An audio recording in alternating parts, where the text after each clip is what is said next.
નમસ્કાર મિત્રો, હું ગિરીશ સેદલિયા અને આપ જોઈ રહ્યા છો હું આણંદમાં વિકસિત ગુજરાત અને ગુજરાતની પ્રજા ભરીને ટેક્સ ચૂકવે છે અને વેહિકલ ટેક્સ અલગ ચૂકવે છે, છતાં પણ કોઈ પણ જાતનું સુવિધા મળતી નથી। આપ જુઓ આ પરિસ્થિતિ છે।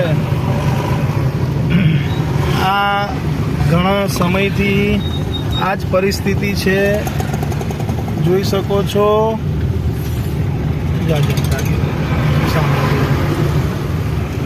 જોઈ શકો છો, જો આ પરિસ્થિતિ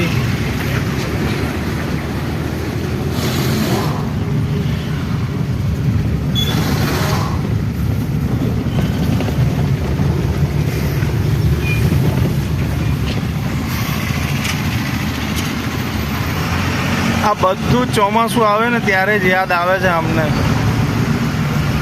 અને બીજા ચોમાસા સુધી તો રોડ ઉખડી પણ ગયો હોય। કઈ ગુણવત્તાનો મટીરિયલ વાપરે છે ખબર નહીં, કે પછી એવી ગેરંટી જેવી આપે છે કે બીજા વર્ષે ઉખડી જ જવું જોઈએ ભાઈ, ખબર નહીં। એવું લાગે છે કે ગેરંટી ફક્ત એક જ વર્ષની હોવી જોઈએ એવું લાગે છે।